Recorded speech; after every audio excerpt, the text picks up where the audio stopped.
네, 현재 증시의 분위기 반전, 중국과 또 선물 시장에서의 외국인의 움직임, 그리고 수급상의 특징적인 부분들, 선물 시장 말고도요, 유가증권 시장에서 기관 쪽에서 국가 지자체 쪽에 매수가 700억 원 정도 들어오면서 기관 11시 구간 들어오면서 88억 원의 순매수로 전환돼 있는 상태 확인해 보실 수 있습니다.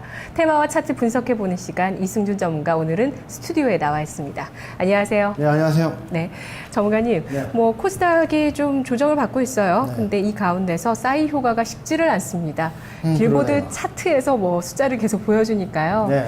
오늘은 또 보니까 이 싸이 인기, 싸이 효과가 확산이 되는 쪽이 또 소리바다 쪽이거든요. 네, 음원 관련주로 또 이렇게 좀 확산이 되는 그런 현상이 있죠. 예.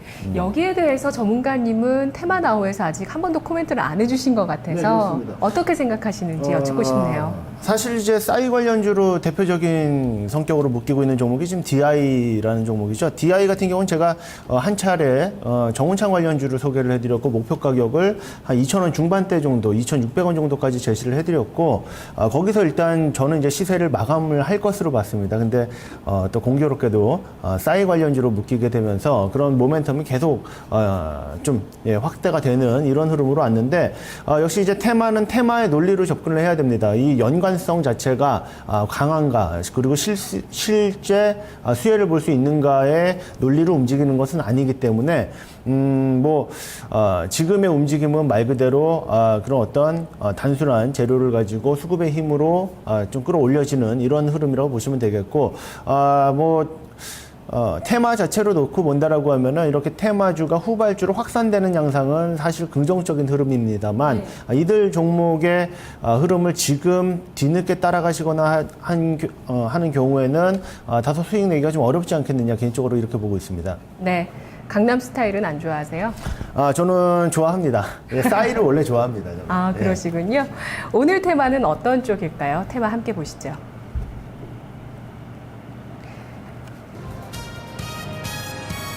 테마나우 큰 정부.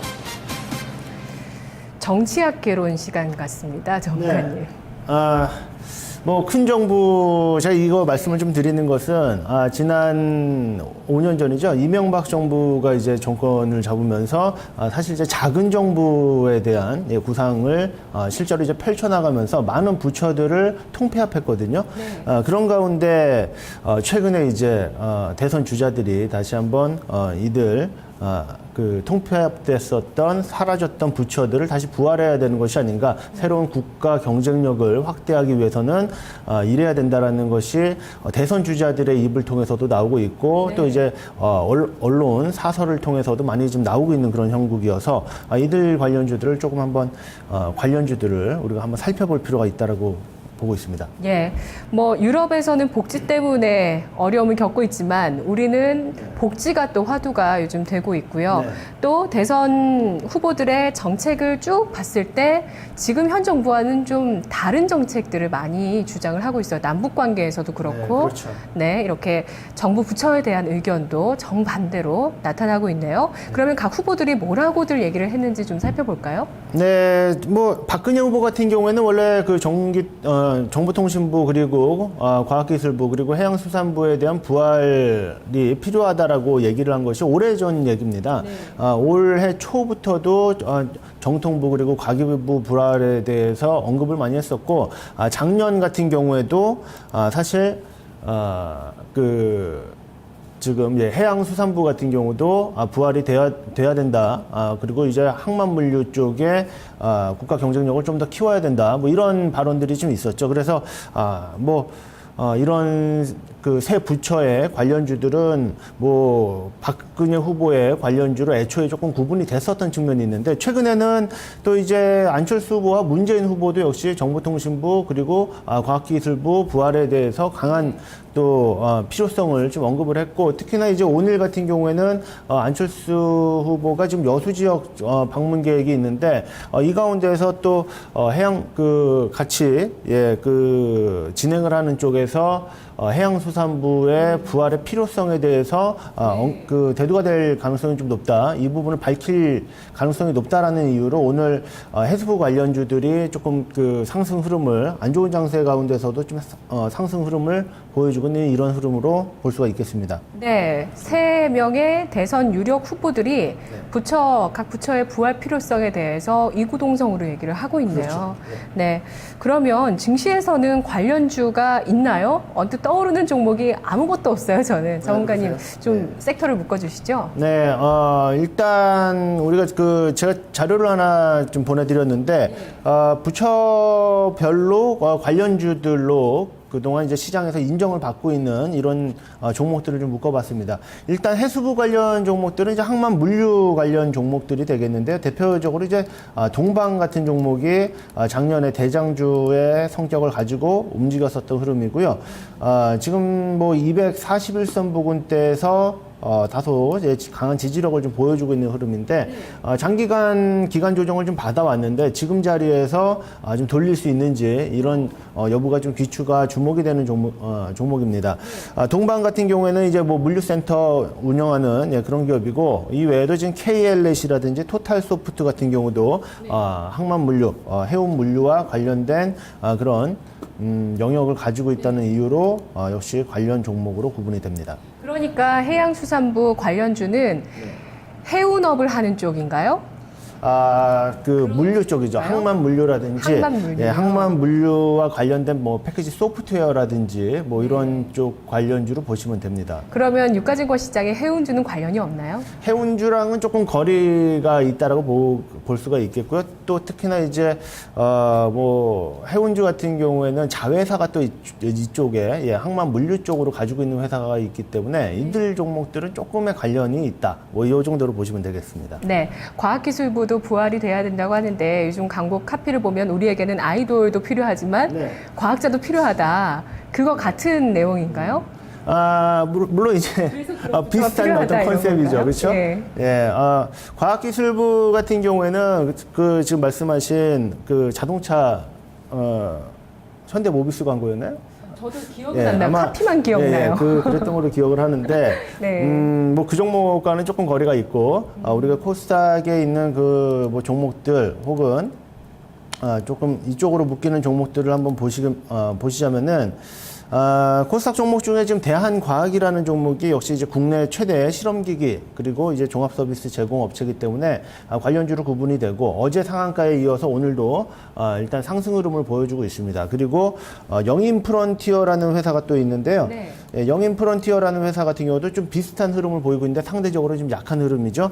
대한과학이 일단 대장주의 흐름을 보여주고 있다라고 보시면 되겠고 영인프론티어 역시도 이제 과학 기자재 관련 서비스를 영위하는 그런 업체이기 때문에 관련주로 볼 수가 있겠는데 역시 영인프론티어 같은 경우는 어제 상한가를 말지 못하고 오늘도 어제 상승폭을 일부 반납하는 그런 흐름들을 보여주고 있습니다.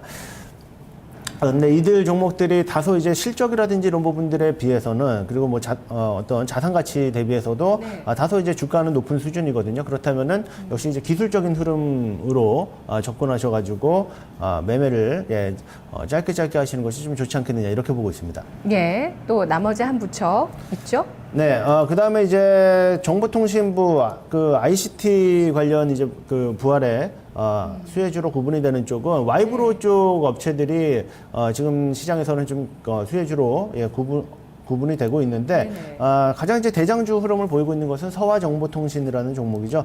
제가 예전에 한번 추천주로 드렸었던 종목, 제가 드렸던 매도 가격은 매도 처리가 됐습니다만 그때 이제 2,600원을 제시를 했었는데 그 자리는 일단 찍고 밀렸죠. 일단 현재 구간대에서는 앞전에 매물이 좀 많은 구간이죠. 그래서 이제 추가적인 상승을 하기 위해서는 매물을 소화해주는 이런 움직임들이 좀 동반이 된다라는 부분이고요.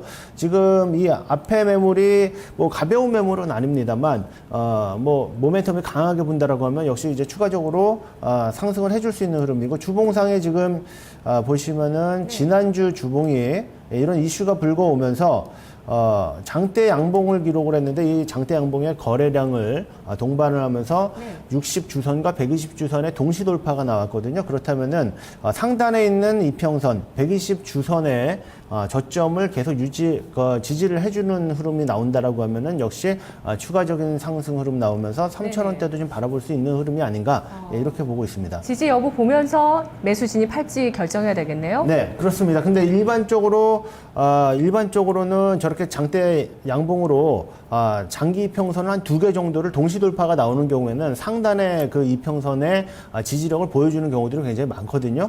그렇다면은 지금 최근에 지지력을 한 차례 좀 보여줬기 때문에 이 이후 흐름은 뭐 저점으로 그 판단하고선 진입 후에 짧은 손절 가격을 놓고선 대응하시는 것도 하나의 방법이 되지 않을까 그렇게 보고 있습니다. 예. 그러면 종목들 쭉 살펴봤는데요. 뭐 네. 동방과 서화 정보통신 정도만 접근할 수 있는 포인트가 나오는 건가요? 뭐 다른 종목들도 역시 이 모멘텀이 강하게 불면 지금 대선 테마가 굉장히 그 슬림화되고 있는 그런 양상이거든요. 그렇죠. 대부분의 이제 인맥주들이 특히 약세 흐름을 보이고 있고 정책주들도 슬림화되는 양상. 그 안에서도 대장주 위주로의 시세 흐름을 주고 다른 종목들이 다소 이렇게 대장주 따라가지 못하는 흐름인데 역시 이런 흐름들로 본다라고 하면은 다른 종목들 역시도 다 그 매매가 가능하지만 뭐 눌림목을 이용한 그런 매매 그리고 기술적인 매매로 수익을 너무 큰 폭에 욕심내지 마시고 끊어가는 매매 이런 쪽으로 접근하시면 되지 않을까 이렇게 보고 있습니다. 알겠습니다. 오늘의 테마 나오는 큰 정부였습니다. 이번 정권에서 통폐합되었던 부처의 부활 필요성, 대선 주자들이 이구동성으로 얘기하고 있고요. 부활돼야 할 부처로서 해양수산부, 과학기술부, 정보통신부가 논의되고 있습니다. 이 세 가지 이 부처와 관련돼 있는 종목들 테마 전략 세워봤습니다.